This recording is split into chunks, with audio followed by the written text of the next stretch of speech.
Il est 7h53, l'heure de Carlier Libre, la chronique de Guy Carlier. Alors Laurie, ce matin, le thème ? Alors, deux thèmes possibles. Vous allez choisir, Patrick, soit votre week-end au Cap d'Agde, soit la chronique numéro 2. Numéro 2. Vous êtes sûr ? Oui, alors, numéro 2. Alors numéro Guy, 2. la chronique numéro 2. Allez-y, bonjour. Bonjour Guy.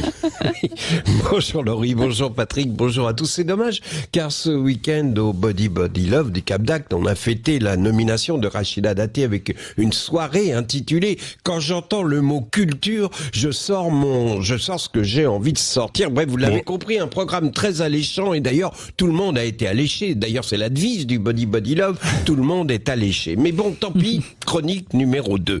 En lisant The Guardian ce week-end, comment ? Oui. Ah oui, le Guardian, c'est plus austère, c'est sûr, comme thème de chronique. En tout cas, on y a appris ce week-end qu'une start-up danoise découpe des tonnes de glace du Groenland pour l'expédier aux Émirats Arabes Unis, où des bars de Dubaï en font des glaçons destinés à la confection des cocktails.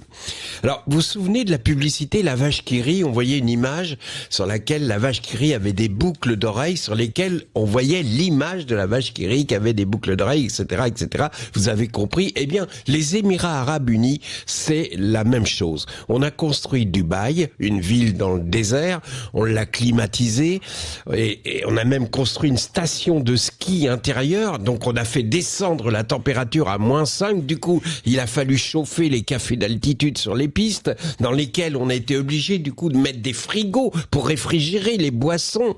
Mais l'émir, lui, il préfère les glaçons sans bulles, car les glaçons qui viennent du Groenland n'ont pas de bulles, alors on découpe la banquise. Alors Guy, je vous prie d'excuser, mais c'est vraiment un peu trop déprimant. Est-ce qu'on n'aurait pas plutôt fait la chronique numéro 1 au Body Love ? Ah non.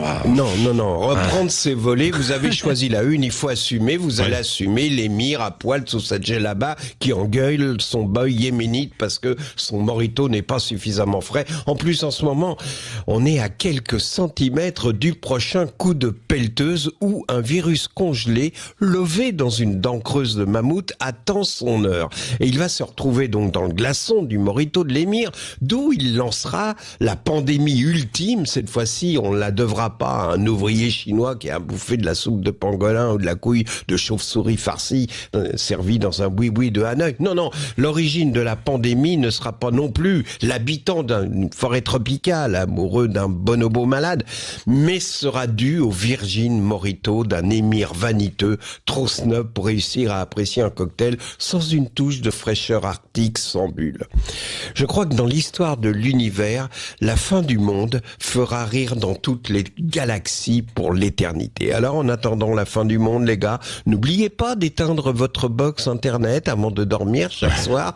N'oubliez pas de pisser sous la douche pour économiser l'eau de la chasse. Vous aviez raison, Laurie, j'aurais dû choisir la chronique numéro 1 parce que là, comme disait Capdevielle, tu te demandes à quoi ça sert, toutes les règles un peu truquées du jeu qu'on veut te faire jouer les yeux bandés.